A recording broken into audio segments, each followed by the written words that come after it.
Саламатсыздарбы? Парламентаризм сабактары берүүбүздүн кезектеги чыгарылышы менен студияда мен Ибраим Нуракун уулу. Соңку күндөрү Кыргызстан менен Өзбекстандын ортосундагы чек ара маселеси чыңалуу абалында турат. Апта соңунда Өзбекстандын аскерлери жана аскери техникасы Аксы аймагындагы Такталай элек аймакка кирип келген.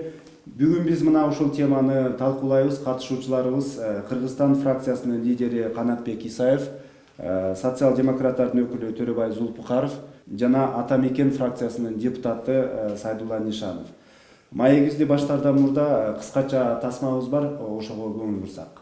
Ошол блокпост коюлгандан баштап жогорку кеңеште төрага профилдик комитет маалыматты өкмөт менен күч структуралары менен чек ара кызматы менен маалымат алып көзөмөлдө кармап турулук. Бүгүнкү күндө дагы төраганын жетекчилигинин астында Темир Аргымбаевич менен чек ара кызматкеринин төрагасы, Ички иштер министрлиги деги эле ушул жумушка тиешеси бар өкмөт органдары менен лидер фракциялар бирдикте жабык эшигинде дагы талкуулар болуп, маалыматтарды тактап алдык. Алгачкы суроом Канатбек мырза мына сизге жана жогоруда коргонуу жана коопсуздук маселелерин караган комитеттин төрагасы Нукпадыкова. Сизге депутат катары ушул парламент өкмөттүн маалыматын угуу менен гана чектелгендей, өтө эле токтоо мамиле кылгандай сезилип жаткан жокпу? Негизи бул эл аралык мамиле, эки мамлекеттин ортосундагы бир маселе көтөрүлүп аткандан кийин биякта коомчулукка айтыла турган, айтылбай турган да маселелер бар. Эртең ушул кандайдыр туура эмес бир иштерден же сөздөрдөн жаңжал чыгып кетиши да мүмкүн. Ошол себептен президент өзү мына ушу күч органдарынын жетекчилери менен күнүгө жолугуп, өз көзөмөлүндө кармап турат. Өкмөт башчы өзү барып келди. Кечээкү биз жолугушубуз бул расмий эле жолугушуу, расмий эмес, айткандай эле күнүгө биз жолугуп турганбыз. Анан кийин сөзсүз түрдө эле баягы популизмге алдырып, анан жыйын өткөрүп, анан угуп деген маселе бүгүнкү күндө турбайт, кажети деле жок болсо керек. Анткени комитеттин, тиешелүү комитеттин төрагалары, фракциянын жетекчилери төрага баш болуп, күнүгө бул маселе боюнча биз маалыматты алып, көзөмөлдөп турабыз жана айтып кеткендей. Негизи эле бул чек ара маселесине азыр кыргыз коомчулугу бардыгы, саясий ишмерлер дагы, жөнөкөй адамдар дагы, мамлекеттик органдар бүт бардыгы абдан мындай кабатырлануу менен көз салып турат десек болот. Мисалы ушул депутаттардын ичинде парламентте чукул жыйын өткөрөлү, ушуну кененирээк депутаттарды ушул региондордо иштеп жаткан жеринен чакырып келип сүйлөшөлү деген демилге көтөрүлдүбү, Төрөбай мырза? Эми өзүңүздөр билесиздер, азыркы болуп аткан кырдаалга жогорку кеңештин депутаттары барып жеринен да таанышып келип атат да. Кээ бирлери массалык маалымат каражаттарынан ушул барып келгенин ачык көрсөтүп атса, кээ бирлери мисалы үчүн ушул массалык маалымат каражаттарына билдирбестен жеринен барып таанышып келип, анан кийин бизге ошол толук ошол жердеги кырдаалды көз менен көрсөтүп жатат да. Анан кийин биз мына кече өкмөттүн негизги ушул тармакта жашап аткан ишин уктук. Ошону менен эле бирге ошол өкмөт тарабынан ОДКБнан кече 22-март күнү отуруму болду. Бул негизги инициатор катары, демилгечи катары кыргыз мамлекети тарабынан болду да. Ошол азыркы Аксы окуясында болуп аткан кырдаал боюнча ошол ОДКБда дагы маселе каралды да. Анан кийин өзү бул чек ара маселеси келгенде эки мамлекеттин ортосундагы мамилеге өтө этият болушубуз керек деген бул коркоктук эмес да. Бизде маалымат бар. Ошол учурунда Баткенде чек арада чыгып аткан чырлардын депутаттык жумушчу топтор, ошондой эле комиссиялар түзүлгөн. Ошол комиссияны жумушчу топту жетектеп биз барганбыз. Ошол жумушчу топтун жетекчиси катарында ошол кыргыз парламент тарабынан токтомдорду кабыл алганбыз. Ошондон кийин баягы токтомдорго аткарылбаганына байланыштуу жогорку кеңештин депутаттары тарабынан мыйзамдар, чек ара айылдарына статус берүү боюнча мыйзам чыгарылган да. Ошон үчүн кече биз өкмөт башчысына дагы бул ушул мыйзамдардын, токтомдордун аткарылышы жөнүндө конкреттүү тапшырмалар берилди. Анын өзү кээ бирлери сыр боюнча калат. Жогорку кеңеш тарабынан берилген тапшырмалар кээ бирлери ачык массалык маалымат каражаттарынан айтылып турат да. Мындай маселеде сыртуу болгон баягы тапшырмалар көбүрөөк айтылып калышы. Мына чек ара маселесин айрыкча ушул саясий топтор өзүнүн кызыкчылыгы үчүн пайдаланбаса экен деген пикирде Сайдулла мырза, сиз ушу жергиликтүү маалымат булактары аркылуу айтып чыктыңыз, көптөгөн мындай интервьюларды бердиңиз. Айтсаңыз, 24 мартта оппозиция курултай өткөрмөк, туурабы? Өздөрү нааразылык акциясы катары өткөрөбүз деп пландап аткан. Ошол курултайдан баш тартып, кырдаалды курчутпайлы деп ошол өкмөттүн сынчылары дагы мындай токтоп калганын сиз кандай бааладыңыз? Эми мен ошол Жалал Абад областында жүрдүм. Журналисттер чалып менден сураганда айттым. Сөзсүз мамлекеттин бүтүндүгү, мамлекеттин ичиндеги элдин, ал оппозиция, политикпи, жөнөкөй карапайым адамбы, мындай мезгилде биз бир муштум болуп, баарыбыз бир болуш керек. Эми жөнөкөй адамдарга кээде ошондой туура эмес информацияларды берген, анча мынча ишенип кеткендер болушу мүмкүн. Ушул өкмөт же президент же депутаттар иштебей эле отурат депчи. Андай эмес. Мен ошол көз карашты айттым.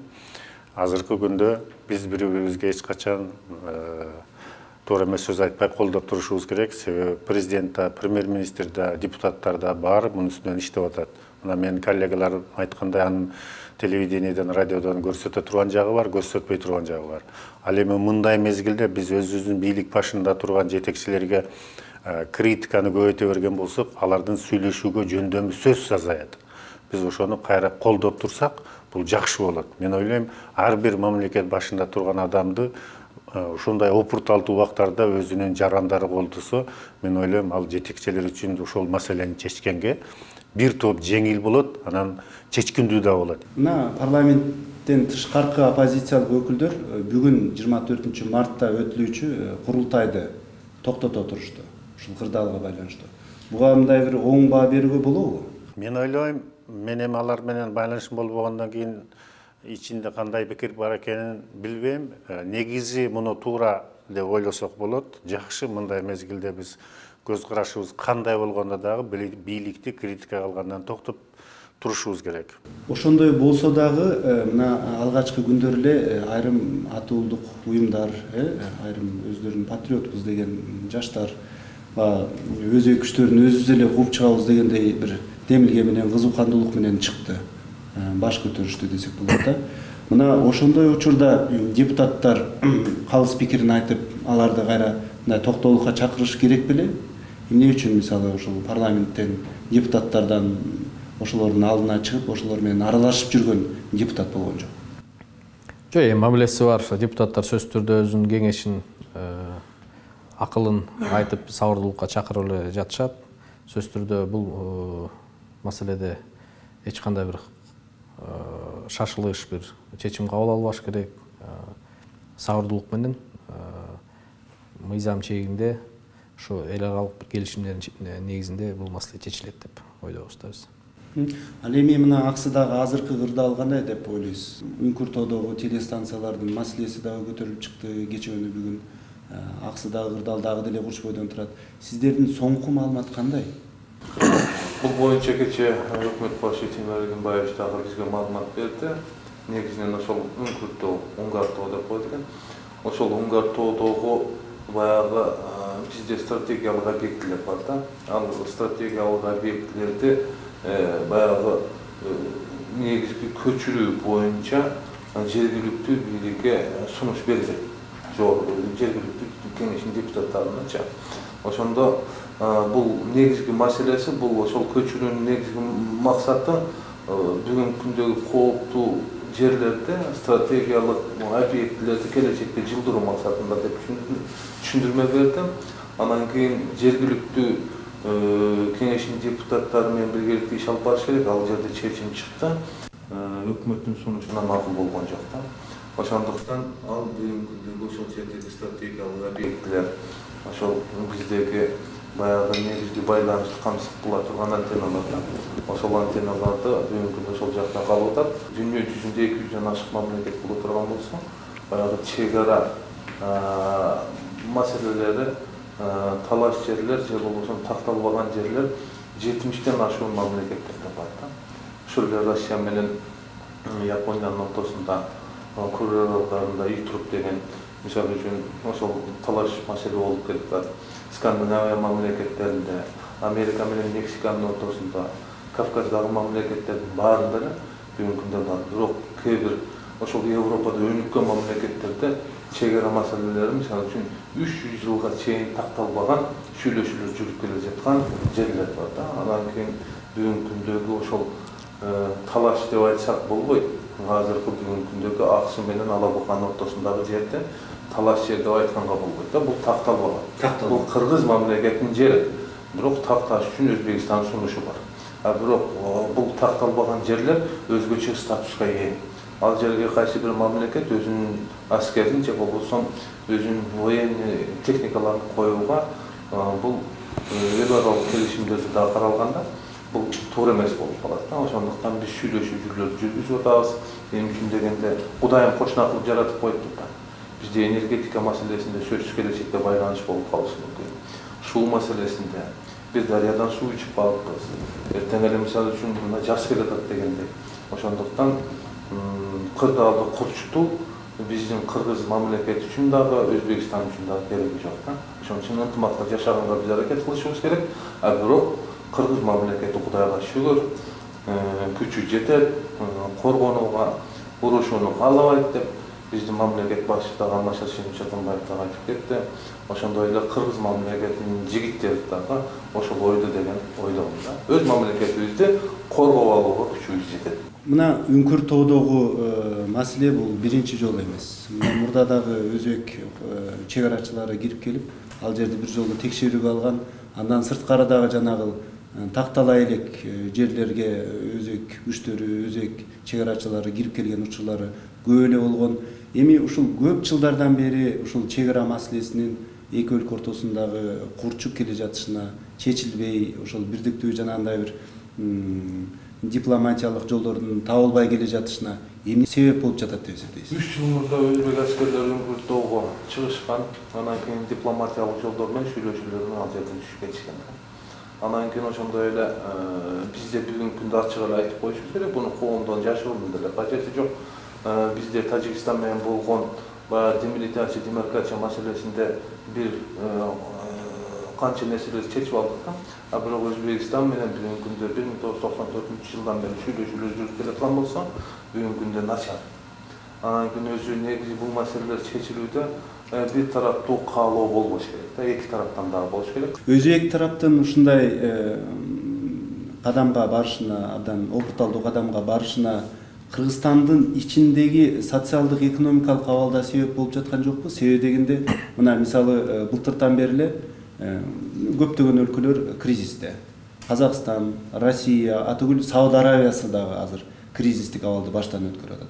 Ал эми Кыргыз өкмөтү жок, бизде кризис жок, бизде өнүгүү бар деп келип, анан кийин мына ушул жаз айында жок, бизде кризис бар деген бир процесс, ошол бизде кризис бар экени элдин жашоо турмушунан байкалып, анан элдин наразычылыгы өсүп кетип, анан ошондон улам ушул кырдаалдан пайдаланып бир чек ара маселеси курчуп жаткан жокпу Сайдулла мырза?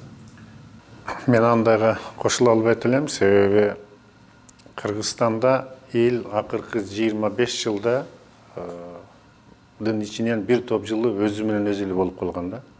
Ошол себептен бүгүнкү күндө мына премьер-министр баш болуп, өкмөт мүчөлөрү айтып, ушу бизде кризис негизи жок деп отуруп, мына акыйкаты келгенде кабыл алдык. Биз чаканыраак өлкө болгон байланыштуу, мына сиз айтып өткөндөй, мына Россия чоң-чоң өлкөлөрдөн биздин мигранттарыбыз каражатты көп жөнөтүп турат да. Биздин бюджет 2 миллиард доллардын тегерегинде болсо, ушул 2 миллиард доллардын тегерегине чейин официально банк менен жөнөткөн акчалар ушунга жетти да.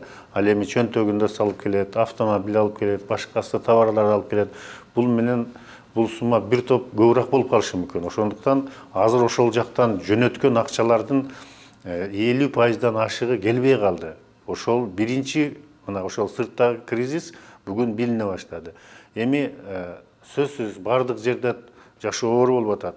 Бир топ кыйындады. бүт өнүккөн өлкөлөрдө. Но бизде дагы ошонун эпкини тийди да. Бүгүн өкмөт мүчөлөрү айтып келгени кеч болду. Биз муга былтыр даярданышыбыз керек эле. Ошо былтыр эле мисалы Кыргызстанда жазында абдан кыйын болот. Чыдагыла, белиңерди бекем бугула деп былтыр эле айтып койгондо балким азыркыдай абал курчубас беле деген ойдо болуп атат да. Эми ошол эле сиз айтып кеткен кошуна мамлекеттерге салыштырмалуу Кыргызстанда экономикалык каатчылык өтө деле байкалган жок. Ооба көп ишканаларда сатуу маселеси кыйыныраак болуп турат, малдын баасы төмөндөп баратат, ал чарба продукциясы сатылышы кыйыныраак, бирок салыштырмалуу мына курстун сомдун долларга салыштырмалуу курсун карагыла бекем эле турат. Ошол себептен салыштырмалуу айтып атабыз, туура экономикалык каатчылык өзүнүн таасирин Кыргызстанга да берип атат. Анан сиз жана сурап кеткендей тиги өзбек мамлекетинин ошол ички биздин акыбалыбызга карата ушундай бир мамиле кылып атышабы деген деле жөн болсо керек. Анткени биз эгерде өзүбүз ынтымактуу болсок, экономикабыз күчтүү болсо, куралдуу күчтөргө тиешелүү биз көңүл буруп, тиешелүү каржылоо маселесин чечип, жаңы заманбап техникаларды алып тура турган болсок, сөзсүз түрдө башка мамлекеттер дагы мындайды кадамга бара албайт эле. Мына Төрө мырза, чынында эле социалдык экономикалык абал кыйын, оппозициялык өкүлдөрдүн айткан айрым сындары жүйөлүү. Мына ошого карабастан Кыргызстандагы абалды оңоп кетүүгө, кайрадан толкундоолорго алып келбей, кайрадан 3-чү революцияга алып келбей, ушул абалдан чыгып кетүүнүн жолу барбы? Сөзсүз бар. Өзүңүздөр билесиздер, бүгүн кырдаалдан мисалы үчүн ушул Азия чөлкөмүндөгү болуп аткан таасирлер сөз Кыргызстан, Өзбекстандын ортосундагы мамилеге таасир бериши мүмкүн да. Бүгүнкү күндө Афганистандагы кырдаалды баарыңыздар билесиздер. Ал жерде бир канча баягы согуштук күчтүү топтор бар да. Бул бир эле мисалы үчүн Афганистандын ичинде эмес, дүйнө жүзүндөгү таасири чоң согуштук топтор да. Ошол эле мисалы үчүн Фергана өрөөнүндөгү эгерде кандайдыр бир кырдаалдан согуштан пайдаланып, бул жерде мисалы үчүн кырдаалды күчөтүп берүүгө кызыктап дагы күчтөр бар да. Бул ошол Өзбекстандын ички саясий кырдаалы дагы чоң таасир берип калышы мүмкүн. Ошондуктан бул менин оюмча бүгүнкү күндө Өзбекстанга дагы мындай кырдаалды түзүү кереги жок, Кыргызстандагы дагы кереги жок. Кыргыз оппозициясы дагы бүгүнкү күндөгү баягы өзүнүн ушул маселеден баягы баа чогултуп же болбосо өзүнүн ушул чегара маселесин таянып кырдаалды күчөткөнү бул туура эмес да. Аны өздөрү деле түшүнүп, мына 24 мартта боло турган митингтерди токтотуп турат. Бул туура маселе. Анан кийин туура бүгүнкү күндөгү мамлекет башчыбыз өзү оозу менен айтып атат, мен кийинки президенттик шайлоого мен барбайм деп. Бүгүнкү күндөгү бийлик бутактарынын баары таза шайлоону келечекте ушул элге таштап кетишибиз керек. Ошондо гана митингдер эл тарабынан болгон баягы кийинки революциялар болбойт деген биз ойдобуз да. Да жүрүшө парламент, президенттик шайлоолор бар, оппозициялык маанайдагы бүгүн күчтөр ошол шайлоолорго даярланып, өзүнүн күчүн көрсөтсө сөзсүз болот. Мына акыркы 3 жылда газ маселеси, ошондой эле жол, Баткен, Кадамжай, Кызылкыя жолдору салынды. Дагы бир нерсе, Датка Кемин долбоору ишке ашырылды.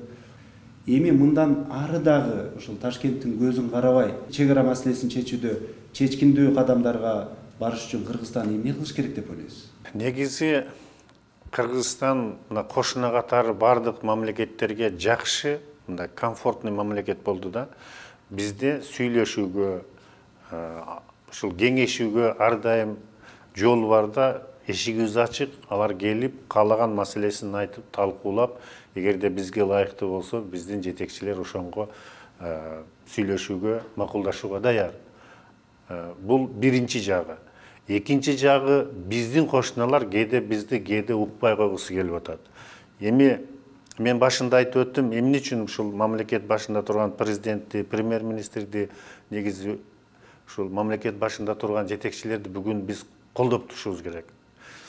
Себеби ар жолу ушундай проблемалар болгондо биз ошол президентти баш кылып, калган төш кылып критикалап баштайбыз. Өзгөчө мына серепчилер чыгат, анан анча-мынча патриотторубуз чыгат. Эми ал жаш балдар кээде кызылганды ул калдырып коюшу мүмкүн. Мен ойлойм, мындайга барбашыбыз керек. Биз ошондой мезгилде ар дайым сиз айткандай, эгер мамлекет башында турган адамдардын жакпаса, биз шайлоолордо позициябызды көрсөтүп, каалаган адамыбызды колдошубуз керек. Эгер көпчүлүк шайлаган президентпи же болбосо парламент түзгөн өкмөт башчыбы муну биз мындай мезгилде колдобосок, бизде негизи жыйынтык болбойт. Ишине кошуп коелу да. Негизги ошол сиз айткан Баткен Исфана жолу, ошондой эле Татбакенин электр линиясы, учурунда дипломатиялык эки мамлекеттин ортосундагы сүйлөшүүлөрдүн негизги ошол Өзбекстандын рычагы болуп турган да. Биз ошол көз карандысыздыктардан биз айрылдык десек болот да. Ошон үчүн бүгүнкү күндө бизде мисалы үчүн Өзбекстан тарабынан Кыргыз мамлекетинин рычагдары азайып десек болот да. Биз көз карандысыздыкка жетише баштадык да. Бул учурунда өзүңүздөр билесиздер, ошол кадам жай же болбосо ошол дөйдөккө жетүү үчүн Өзбекстандын чек арасын Сох аркылуу өтчүбүз. Бүгүнкү күндөгү айланпа жолдор же болбосо электр линиясынын шакекчеси бар эле Орто Азияда. Бул Казакстан, Өзбекстан, Тажикстан, Кыргыз мамлекетинин ортосунда. Кудай буюрса бул көз карандысыздан дагы айрылдык да. Бул өзү негизи мамлекетте мисалы үчүн ушундай чек ара маселесин чечүүдө негизги ролду ойной турган маселелер болчу да. Бул нерселерден акыркы жылдары мына чыгып атабыз. Кудай буюрса алдыбызда дагы максаттар бар. Бир канча ошол негизги максаттарга жетишкенге аракет кылышабыз. Канатбек мырза, сизге дагы ушул эле суроо. Расмий Бишкек Ташкенттен көз карандысыз мындай өз алдынча чечкиндүү кадамдарга барыш үчүн дагы эмнелерди жасаш керек? Кесиптештерим мага чейин айтып кеткендей, бир топ бул багытта иш кылынды. Жана жол маселеси боюнча айтылып кетти. Татка-Кемин долбоору айтылды. Мына дайыма баарыбыздын эсибизде кышкы чилде убакта дайыма өзбектер газ өчүрчү да. Анан көп биздин жарандарыбыз сындады эле ушул Кыргызгаз акционердик коомунун Газпром, Россиялык Газпром компаниясына сатылганда, бирок мына бүгүн көрүп атабыз, өзбек тарап бизге кысым кыла турган дагы бир ырчак алардын колунан кетти да. Ошол электр энергия тармагынан кол жуушту, кийин ушул жол маселеси боюнча бир кысым кыла турган, ошол ар дайым сүйлөшүүлөрдө газ маселесинен кысым кылчу эле. Булардан алар кол жуугандан кийин мен ойлойм, бүгүн биз алардан көз каранды боло турган маселебиз калган жок. Бирок биз башка маселелер менен эртең аларды мындай кандайдыр бир шарттар менен шарттарга көндүргөнгө биз ал жагын ойлошубуз керек. Эртең мисалы ошол эле суу маселеси бизде мисалы эл аралык келишимдердин негизинде кандайдыр бир пайызы сөзсүз түрдө кетип туруш керек. Мисалы кошуна мамлекеттерине. Бирок бүгүнкү күндө андан да көбү кетип атат да. Демек биз бүгүн ал сууларды кандайдыр бир ыкмалар менен суу сактагыч аркылуу же башка тиги каналдар аркылуу өз жерибизде ал сууларды кармап кала турган болсок, эртең аларда келип сурангандай болсо, чек ара маселеси да эртерээк чечилет. Тең ата болуп, ар дайым тең ата мамиле жүргүзүш керек. Анан бүгүнкү мына өзбек эле тараптан кылып аткан кадамын көрүп атасыңар. Кыргыз эли, Кыргыз мамлекети эч убакта кошуналарына андай мамиле кылбайт да. Биз тектүү элбиз, биз ар дайым кошуналарга сабырдуу мамиле жасап көнгөнбүз. Бирок мындай кадамдарга Кыргыз эли дайыма тиешелүү жооп бергенге даяр. Бүгүнкү күндө куралдуу күчтөрүбүздү айтып кеттик, экономикабыз бардык жагынан тиешелүү биз жооп бергенге даярбыз. Ошол себептен Кыргыз эли кепилдик беребиз. Бир дагы метрге чек ара Кыргызстанды көздөй жылбайт. Жана ушак сөздөргө ишенбеш керек. Бүгүнкү бийлик мурункудай болуп тымызын бир келишим түзүп, же болбосо үзөң куушту берип, же каркыраны бергендей кадамдарга бүгүнкү күндө мамлекет башчысы да барбайт, өкмөт да барбайт, парламент да барбайт. Жалпы коомубуз дагы бышып турган мезгил, коом дагы жол бербейт эч убакта. Ал жагынан эч кандай дагы бир кайталап коеюн, ушак сөздөргө ишенбей эле койсок болот. 1 да метрге Кыргыз чек арасы Кыргызстанды көздөй жылбайт. Кыргызстан фракциясынын лидери Канатбек Исаев, социал-демократтар фракциясынын депутаты Төрөбай Зулпукаров жана Ата Мекен фракциясынын депутаты Сайдулла Нишанов маегиңиздерге чоң рахмат. Ушуну менен парламентаризм сабактары талкуубуз жыйынтыкталды. Саламатта калыңыздар.